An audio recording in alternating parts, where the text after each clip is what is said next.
देखो जी टोपी महाराज आपके आदेश पर समझा रहे हैं, देख लीजिए। देखिए सबसे पहले आप हिसाब को पढ़िए क्या कहता है।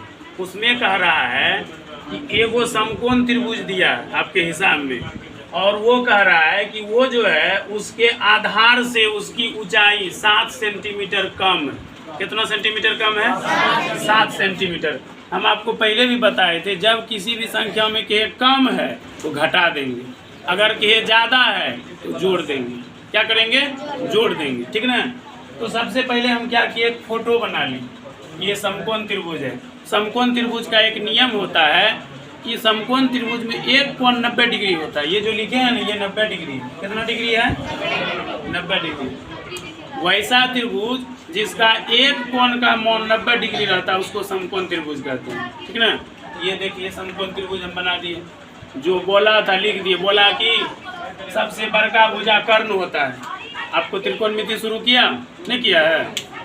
त्रिकोणमिति बता रहा है कि नहीं बता रहा है? नहीं बता रहा है, अभी अरिथमेटिक प्रोग्रेशन में है। जब त्रिकोणमिति आपको बताएगा तो वहाँ ये बताएगा जरूर, ठीक ना। त्रिकोणमिति पूरा भरल है।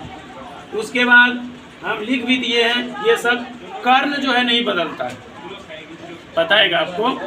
कर्ण नहीं बदलता है, बाकी आधार और लंब ये दोनों बदलता है। थीटा का मान बदलेगा तो ये भी बदल जाएगा, लेकिन कर्ण नहीं बदलेगा, ये नहीं बदलता है।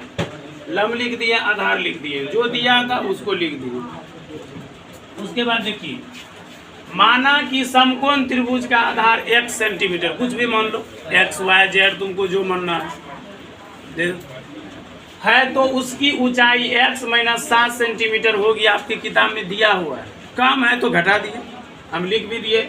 आधार 1 सेंटीमीटर और लंब जो ऊंचाई है x - 7 सेंटीमीटर, और कर्ण दिया था 13 सेंटीमीटर। कर्ण कितना दिया था? 13 सेंटीमीटर। 13 सेंटीमीटर। उसके बाद हम लिखे हैं प्रश्न से, फ्रॉम क्वेश्चन, प्रश्न से। वी नो दैट, इसका मतलब क्या हुआ? हम जानते हैं कि। क्या होता है इसका मतलब? हम जानते हैं कि। इसका हिंदी होता है हम जानते हैं, हम जानते हैं, यही हुआ इसका हिंदी। क्या जानते हैं भाई? हम जानते हैं कर्ण स्क्वायर बराबर लंब स्क्वायर प्लस आधार स्क्वायर, ऐसा होता है, सूत्र होता है, फॉर्मूला होता है। अगर हम ये हटा देंगे तो रूट हो जाएगा। बात समझ में आया? तो कर्ण मेरा कितना दिया था? 13। लंब कितना दिया था? x - 7। आधार कितना दिया था? x। इसको बैठा दिए। 13 गुना 13 कीजिएगा तो 169 होगा। ये करना पड़ेगा? नहीं सर। चलिए, उसके बाद इसको क्या किए, a - b का होल स्क्वायर पर तोड़ दिए। a - b का होल स्क्वायर होता है a square - 2ab plus b square, ठीक ना। इसको तोड़े, देखिए a स्क्वायर - 2, ये 2 जो है ना सूत्र वाला 2, a b plus b square. तो जब आप इसको कैलकुलेट कीजिएगा, 7 दोनों कितना हो गया? 7 × 49। उसके बाद क्या किए, x को जोड़ दिए, जाति को जाति में मिला दिए। 169 में 49 को घटाइएगा तो 120 होगा। और यहाँ पे क्या किए, 2 से भागा लग रहा था, सब में लग रहा था, 2 से भागा दे दिए। जब 2 से भागा दिए x स्क्वायर, यहाँ आपका हो गया 7x, और यहाँ हो गया 60 × 120 हो गया। उसके बाद क्या किए, यहाँ पर देखिए इसका गुणनखंड कर, इधर क्या किए हैं, इसका गुणनखंड कर दिए हैं। 12 में 5 जाएगा तो -7 आ जाएगा, क्योंकि बड़ा वाला संख्या माइनस में, और 12 × 5 = 7। इसको गुणनखंड करने के बाद जो हम निकाले, यहाँ पर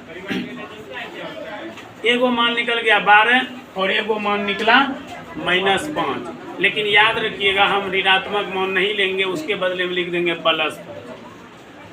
कहिएगा सर जी अपने मन से लिख देंगे? जी हाँ, ये बात हम लिख देंगे यहाँ पर। अगर आपको संतुष्टि नहीं होता है सर जी कैसे होगा, तो देख लीजिए। x का मान कितना निकला? एगो 12 यहाँ रख दीजिए। 12 में 7 घटाइएगा तो कितना आएगा? आया प्लस में 5। आया कि नहीं आया बताइए? तो बात वहीं जाएगा। इधर से आंसर लिखिए, उधर से लिखिए, बात वहीं जाएगा।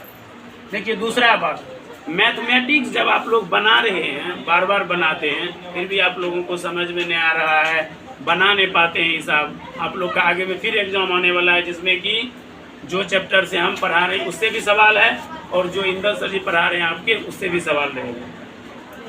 क्या कहते हैं, बहुपद से है, 2 चर वाला रैखिक समीकरण, ये सब बता चुके हैं आपको। मेन बात है कि आप प्रैक्टिस कीजिए।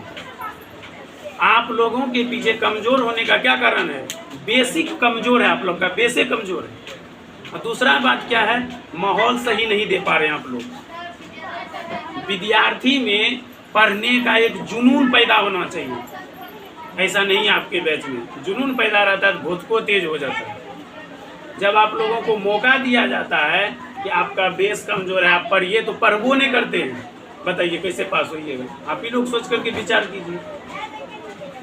और इससे क्या होगा, जब आप सही से पढ़ते नहीं हैं तो टीचर की बदनामी होगी, कोचिंग की बदनामी होगी कि मास्टर नहीं पढ़ाता हो। इसीलिए ध्यान दीजिए, समय आपके पास नहीं है, ठीक ना।